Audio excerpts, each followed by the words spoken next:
ओम शांति। इस अंतिम श्राद्ध के दिनों में अपने पूर्वजों के लिए, पितरों के लिए बड़े शुभ संकल्पों के साथ जो कुछ भगवान ने दिया है उसे प्यार से बनाएं और भोग बनाते समय किचन को एकदम साफ रख लें, मन को शांत कर लें, जिससे जो हम संकल्प करते हैं उसका वाइब्रेशन भोजन पर पड़े और उसमें शुद्धि की शक्ति प्राप्त हो। तीसरा, हम अपने भगवान की याद में भोग बनाएं। भोग भगवान के लिए बनाया जाता है और भोजन इंसानों के लिए बनाया जाता है। तो यह संकल्प करें कि हम भोग बना रहे हैं अपने परम पिता परमात्मा शिव बाबा के लिए। यह भोग हमारे भगवान स्वीकार करेंगे और वह भोग जब परमात्मा की शक्ति से पवित्र, शक्तिशाली, पावन बन जाएगा और वह भोग फिर हम अपने पितरों को जब स्वीकार कराएंगे तो हमारे पितर भी शक्तिशाली, पावन और पवित्रता का अनुभव करेंगे। आत्मा की आवाज़ आत्मा तक पहुंचती है। जिस प्रकार से हम वाचा में आते हैं तो सामने वाला हमारी आवाज़ को सुनता है, हम उसकी आवाज़ को कैच करते हैं, सुनते हैं, फिर जवाब देते हैं। इसी प्रकार से अंतरात्मा अर्थात हमारा मन यह संदेश देता है और ले आता है। तो कोई ये न सोचे कि हमारे पूर्वज कहाँ हैं, कैसे हैं, उन्होंने इस भोग को स्वीकार किया, यहाँ आए कि नहीं आए।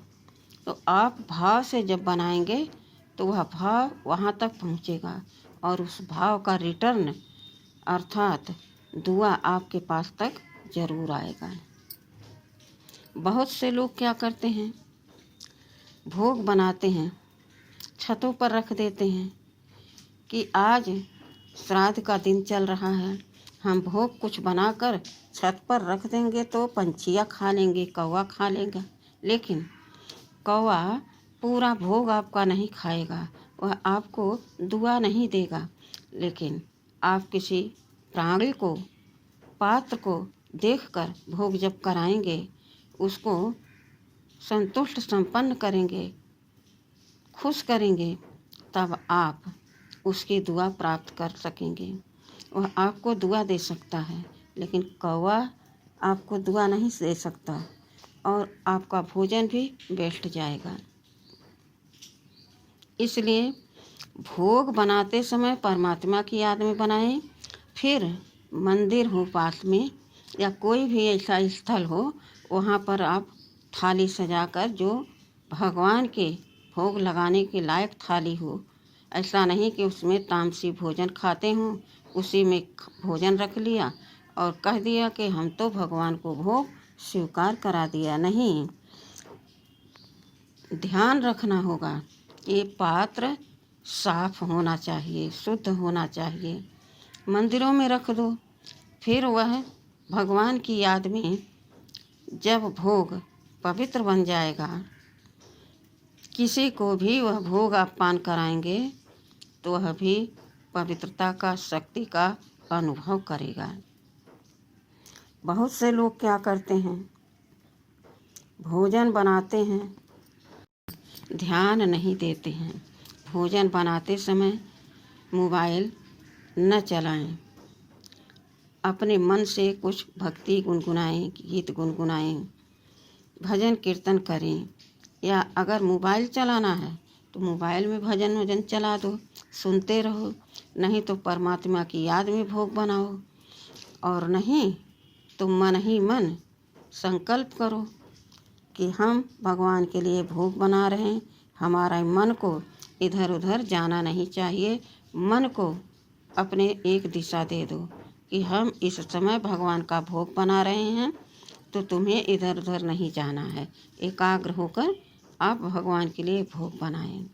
इस तरह से जब भोग आप स्वीकार कराएंगे भगवान को, और भगवान वह भोग जब स्वीकार करवाएंगे अपने भक्तों को, बच्चों को, यानी आपके पूर्वजों को, सब उनकी आत्माएं हैं, तो उनकी शक्तियों का जो वाइब्रेशन उस भोजन में पड़ा, भगवान फासना लेते हैं ना, भोजन नहीं खाते हैं, लेकिन उनकी शक्तियाँ उसमें जब पड़ती हैं तो वह भोग बन जाता है, प्रसाद बन जाता है। तो जब हमारे पितर खाएंगे तो वह भी हमारे जैसा शक्तिशाली, संतुष्ट, संपन्न, पवित्र बन जाएंगे, और हम भी परमात्मा की याद में पवित्र बन रहे हैं, शक्तिशाली बन रहे हैं, पावन बन रहे हैं। तो कितना सुंदर यह समय चल रहा है।